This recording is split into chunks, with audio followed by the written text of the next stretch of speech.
साहित्य लहर में आपका स्वागत है। आज आप सुनेंगे मालती जोशी जी की कहानी बहुत दूरियां हैं मेरे आसपास। आइए कहानी सुनते हैं। मैडम, यह रात की नींद का आगाज है या अभी आपकी सुबह ही नहीं हुई? क्या मतलब? मैंने उन्नीदी आंखों को बमुश्किल तमाम खोलते हुए पूछा। मतलब यह कि शाम के 7 बज रहे हैं और कमरे का हुलिया देखकर तो यही लगता है कि आज यहां झाड़ू भी नहीं लगी है। इसलिए पूछ रहा था कि क्या आपकी सुबह अभी नहीं हुई है? बाप रे, 7 बज रहे हैं। मेरी नींद अब एकदम काफुर हो चुकी थी और मैं कपड़े संभालते हुए उठ बैठी थी। जी हाँ, शाम के 7 बज रहे हैं। आपका यह खाकसार 6 घंटे की चाकरी करके अभी अभी लौटा है। आपका आराम अगर मुकम्मल हो गया हो तो एक कप चाय मिल जाती।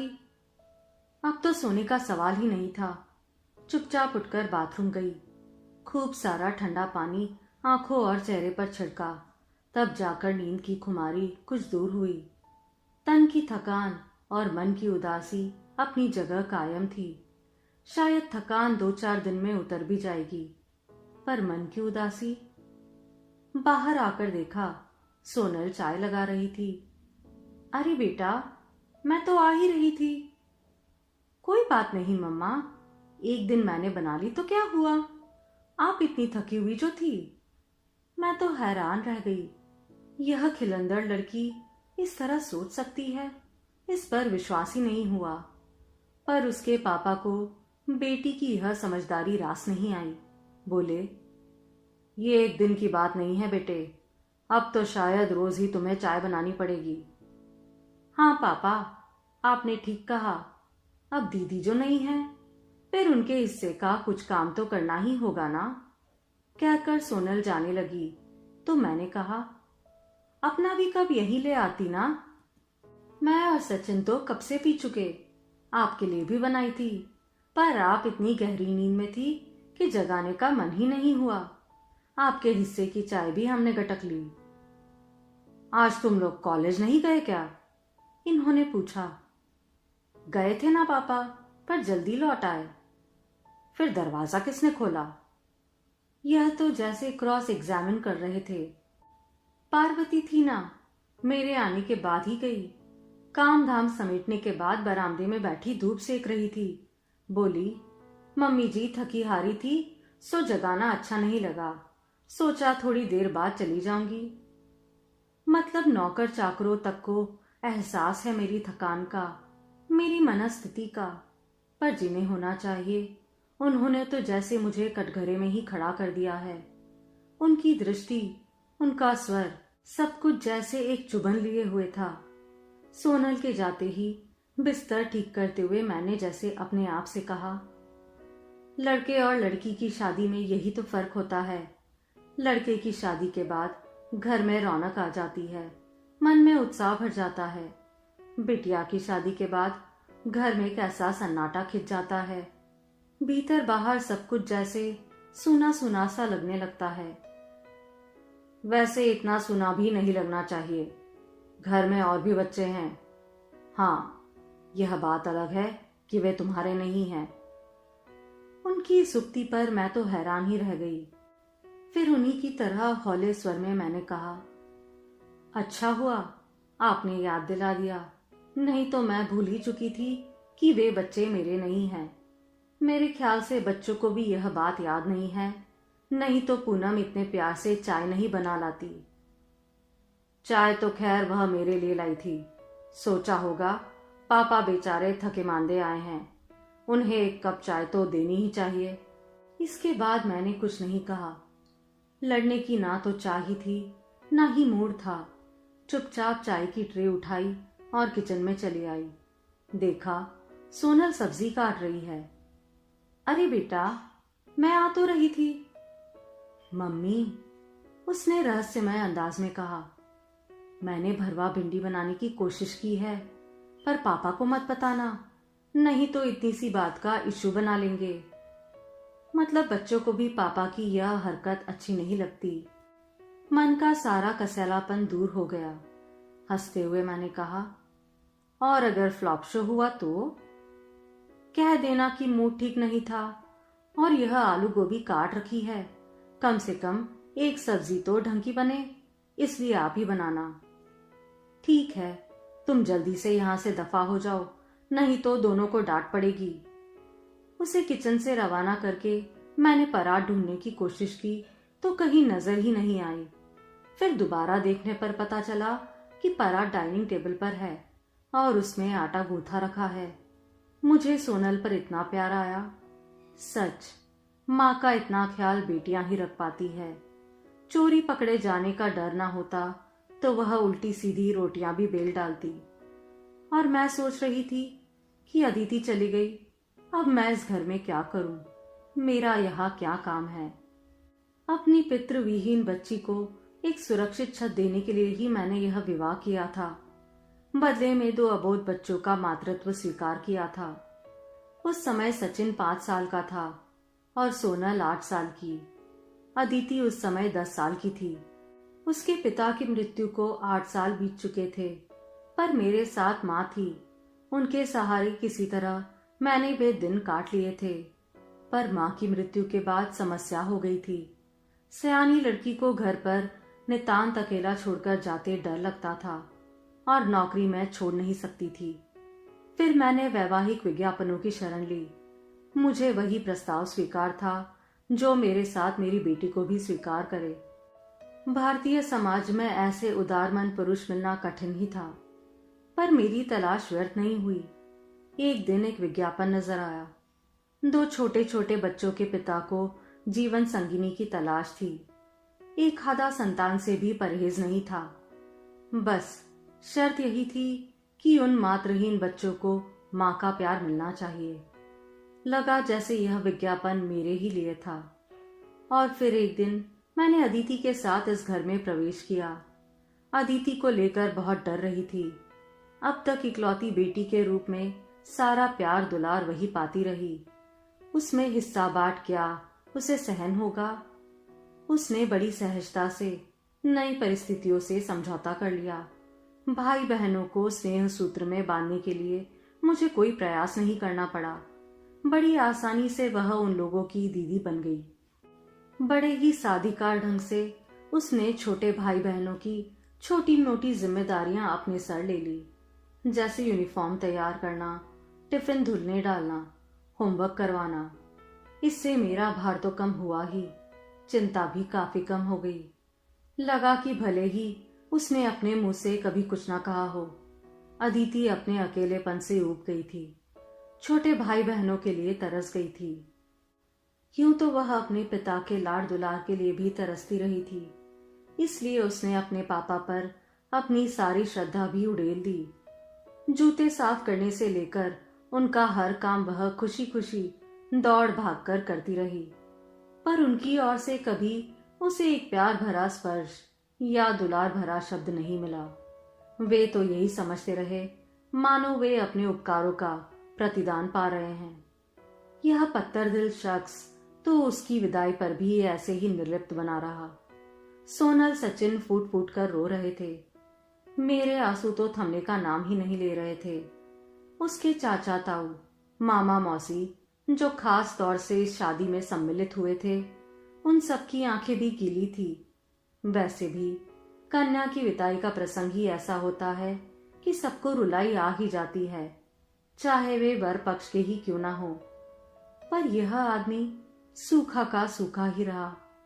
अदिति जब उनके गले लगी तो ना तो उनका कंठ भीगा, ना हाथ ही थरथराए। लड़की बेचारी सहम कर क्षण भर में ही पीछे हट गई थी। क्या वे इस तरह सबको दिखाना चाह रहे थे कि कन्यादान का केवल कर्तव्य निभा रहे हैं? वैसे कन्या से उन्हें कोई सरोकार नहीं है। खाना सानन निपट गया तो मैंने राहत की सांस ली। शरीर और मन पस्त हो तो रोजमर्रा की रसोई भी एक संकट लगने लगती है।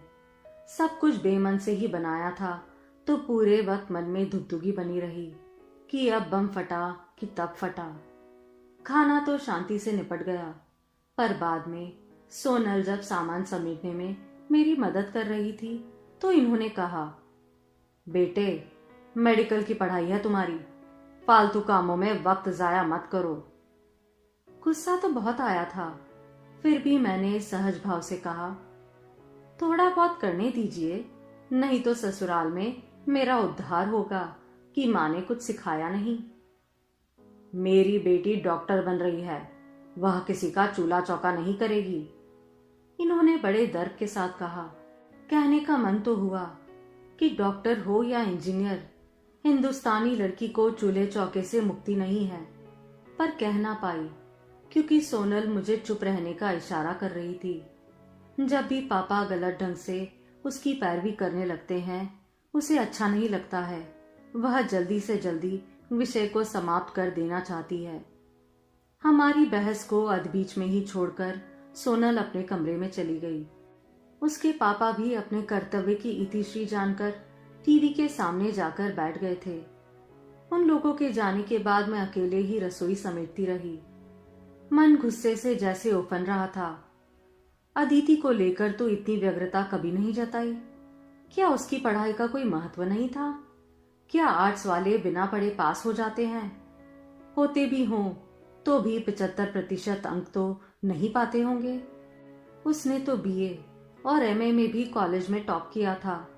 उसका मन तो आईएएस करने का था, पर मैंने ही मना कर दिया। फिर भी वह चुपचाप नहीं बैठी।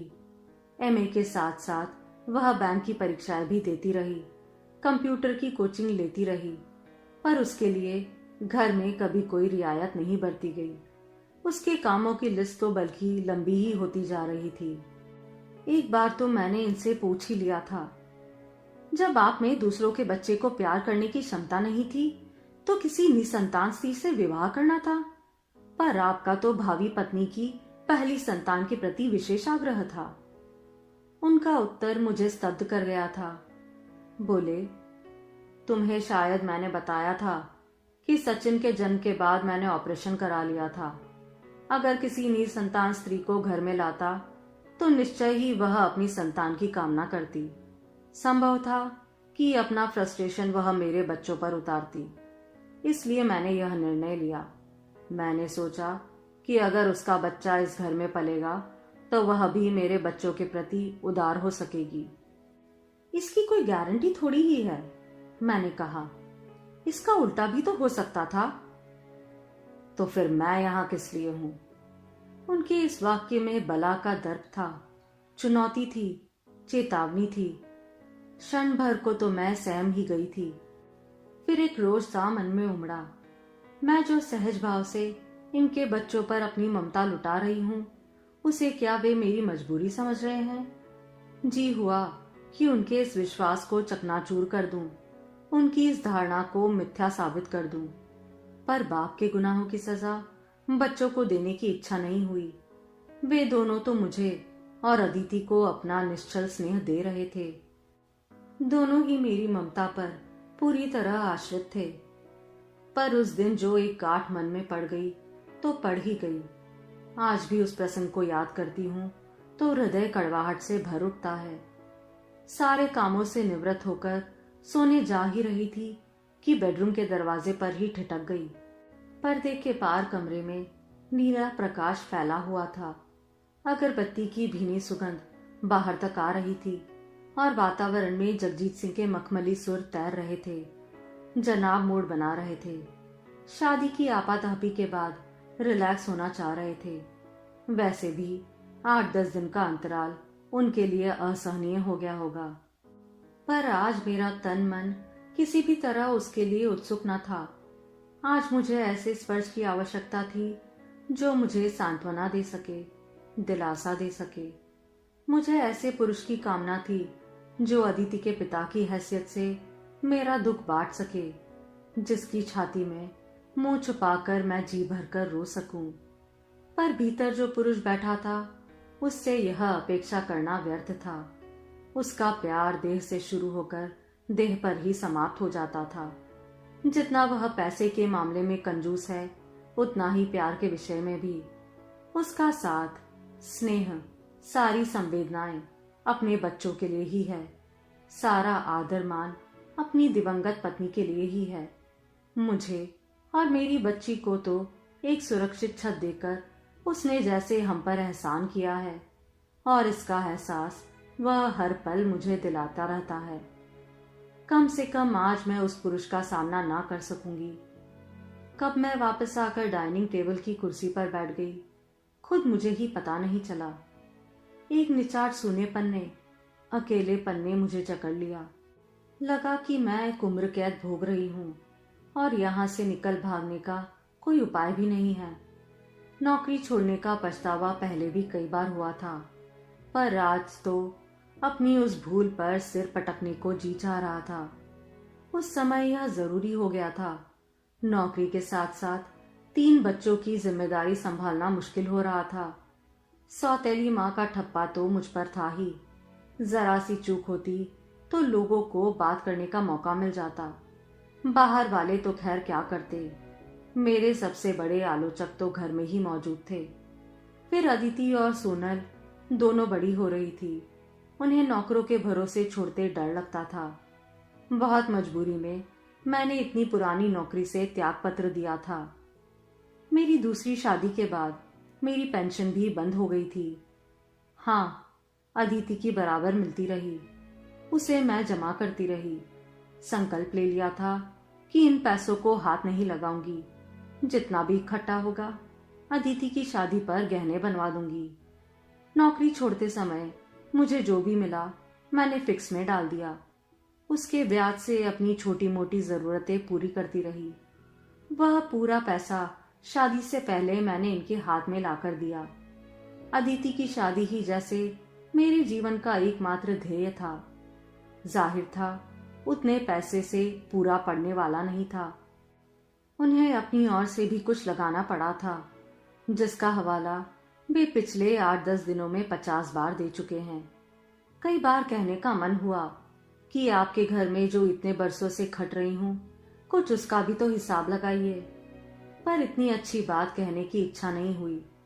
और फिर अभी तो अदिति की सिर्फ शादी हुई है, अभी तो साल भर के 30 त्योहार बाकी है, फिर उसके बच्चों के नेत्र शगुन, इन सब के लिए तो इन्हीं की शरण में आना है ना। सच, अपनी ही बनाई कारा में कैद होकर रह गई मैं।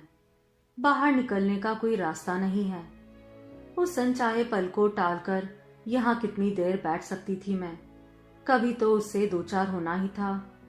अनिच्छा से ही सही, उठना तो था ही। उठते हुए सामने शेल्फ पर नजर गई और कतार में रखे 3 बड़े बड़े मग्स पर अटक कर रह गई। इन्हीं मग्स में अदिति रात को तीनों के लिए दूध ले जाती थी, और बहुत सारे कामों की तरह यह काम भी उसने स्वेच्छा से अपने ऊपर ले लिया था।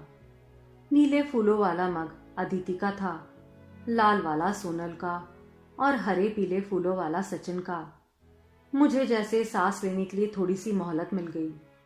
मैंने गैस जलाकर दूध गर्म किया। नीले फूलों वाले मग की ओर भीगे नैनों से देखते हुए बाकी दोनों में भरा और बच्चों के कमरे का रुख किया। सोनल कमरे में नहीं थी। सोचा शायद बाथरूम में होगी। उसका दूध ड्रेसिंग टेबल पर रखकर सचिन के कमरे में गई। वह कंप्यूटर के सामने बैठा था। मेरी आहट पाते ही बोला, दीदी, उस दिन डिस्कवरी में देखा था ना।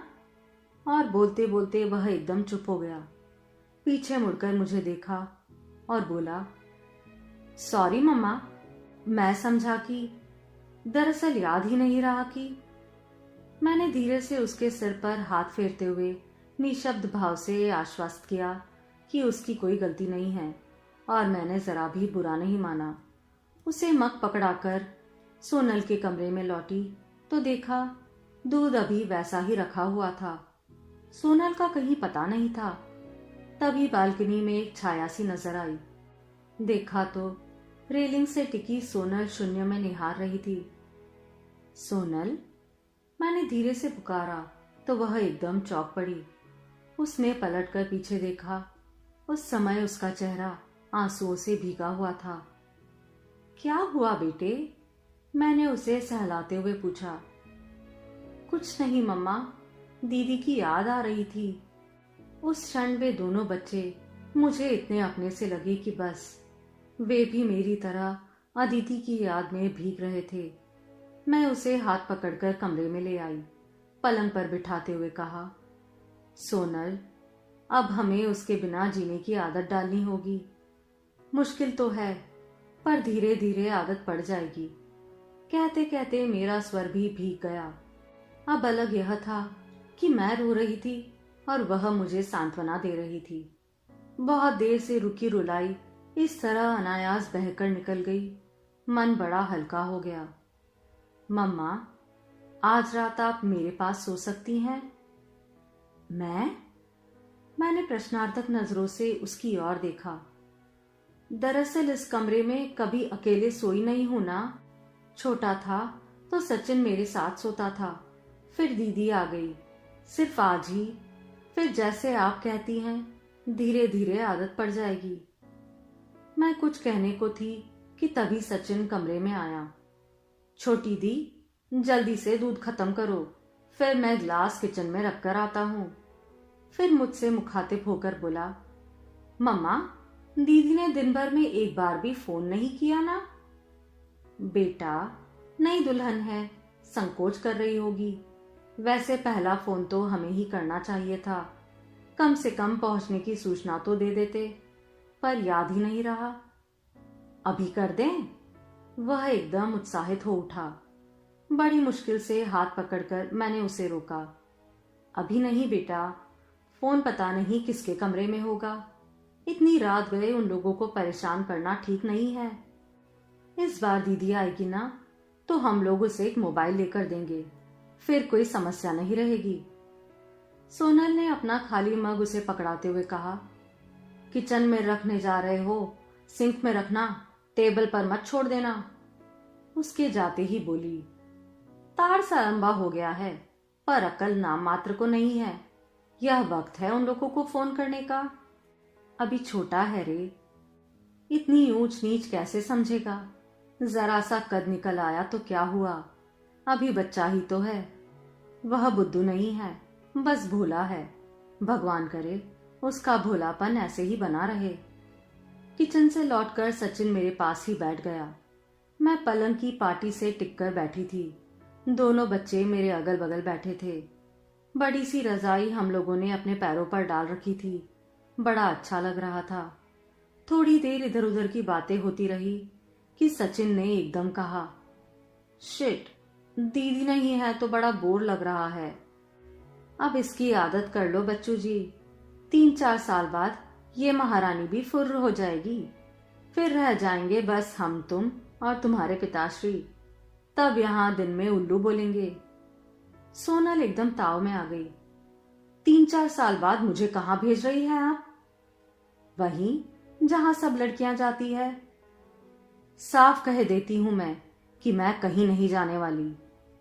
ऐसे तो सभी लड़कियां कहती है, पर शादी तो करनी ही पड़ती है ना। हाँ, कैरियर का कचरा करने के लिए शादी से अच्छा बहाना कौन सा हो सकता है। आपने दीदी के साथ तो मनमानी कर ली, पर मैं दीदी नहीं हूं, यह जान लीजिए। यह क्या कह रही हो सोनल तुम? मैंने कौन सी मनमानी की है? क्यों? क्या आपको पता नहीं था कि दीदी प्रीलिम की तैयारी कर रही है? आप जानती नहीं थी कि वे बैंक की परीक्षाएं दे रही है? पर आप तो जैसे पीछे ही पड़ गई। जानती है कितने बेमन से वे शादी के लिए तैयार हुई थी।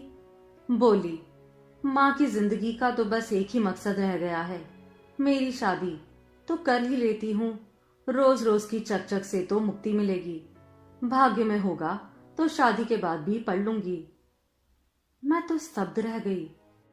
मेरी बेटी इन लोगों के साथ इतनी अंतरंग थी और मुझे उसके मन का पता ही नहीं चला, या कि मैंने जानबूझ के उसे अनदेखा किया। उसकी शादी की चिंता ने ही जैसे मेरा तन मन व्याप लिया था, और आपको सिर्फ दीदी की शादी से सरोकार था। वही आपकी जिंदगी का मकसद था। हम लोग कुछ भी नहीं हैं। शर्म से मैं पानी पानी हो गई। मेरे मन का चोर सोनल ने कितनी आसानी से पकड़ लिया था। इन बच्चों के पिता अदिति को सहज स्नेह ना दे सके तो मैंने उन्हें हमेशा कटघरे में खड़ा किया। पर मैं भी तो अदिति की शादी से परे कभी कुछ सोच ही नहीं सकी। सचिन और सोनल को लेकर कोई भी सपना मैंने नहीं देखा। क्यों? सोनल के स्वर का आक्रोश बहुत चुभने वाला था। उसकी आंखों में लिखे आरोप पत्र को मैं सहज ही खारिज नहीं कर सकती थी, पर बचाव तो करना ही था। मैंने दोनों को अपने से सटाते हुए कहा, ऐसा कहना पड़ता है बेटा, नहीं तो वह तैयार थोड़ी ही होती। हमें बीच में सांस लेने के लिए थोड़ा वक्त तो चाहिए ना। इस शादी के खर्च को पाटने में 3-4 साल तो लग ही जाएंगे।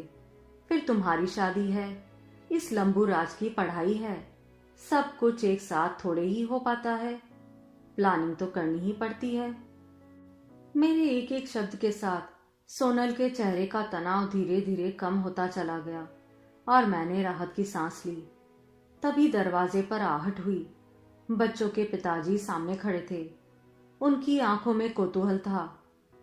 क्या कॉन्फ्रेंस हो रही है? कुछ नहीं, बच्चे जरा लोनली फील कर रहे थे तो मैं पास बैठ गई। और लोग भी लोनली हो रहे हैं तो आप भी आ जाइए ना, बच्चों को अच्छा लगेगा। मैंने अपने पैर सिकुड़ते हुए कहा।